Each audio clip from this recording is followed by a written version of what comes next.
Donc c'est un amendement de suppression, mais sur des motifs opposés, exactement opposés à ceux du rapporteur. Donc puisque nous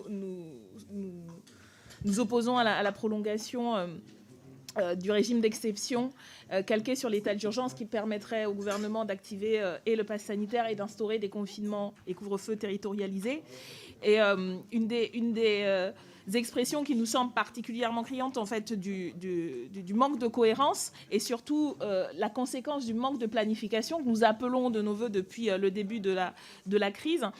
c'est ce qui est noté sur la situation de l'hôpital, puisque un des arguments depuis le début, c'est de réduire la pression hospitalière qui a mis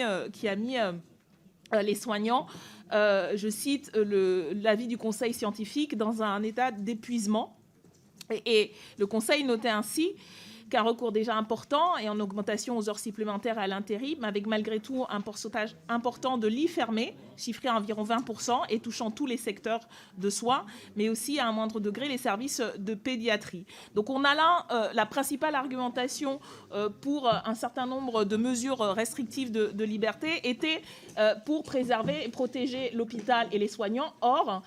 non seulement vous n'avez pas répondu aux demandes des soignants qui existaient déjà bien avant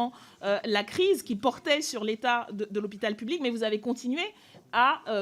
affaiblir cet hôpital public, à fermer des lits, à fermer un certain nombre de services, au point où non seulement il y a des difficultés à recruter des personnels essentiels comme les infirmiers et infirmières, mais des personnels quittent l'hôpital. Et c'est, je crois, l'expression de leur rejet de votre stratégie hospitalière et de votre stratégie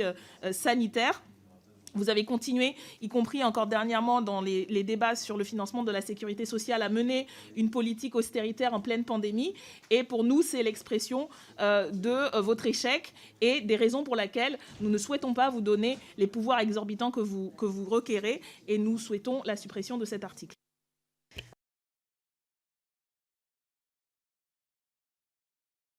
Madame Obono.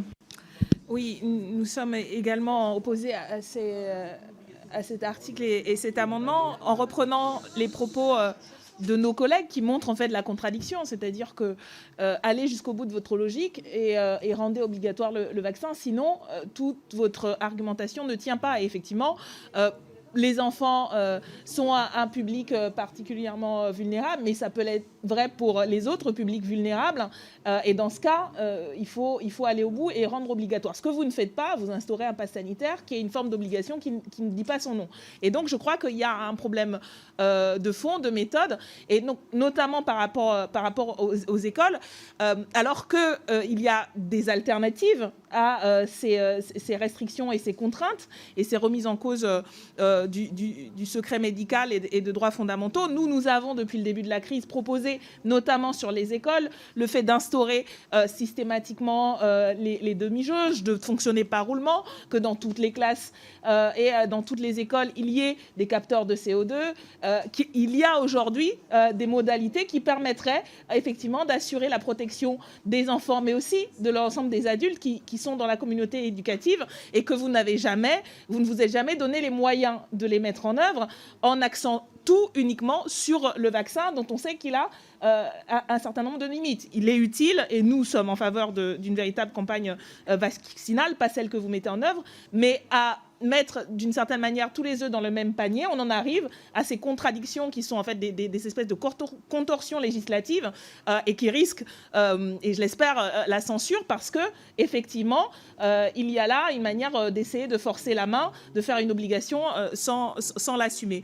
Et donc nous sommes évidemment en total désaccord avec cette mesure et nous réaffirmons la nécessité de mettre en place des alternatives qui permettraient d'assurer la protection et de respecter les droits fondamentaux, y compris des enfants qui ont aussi droit au respect de leurs droits fondamentaux.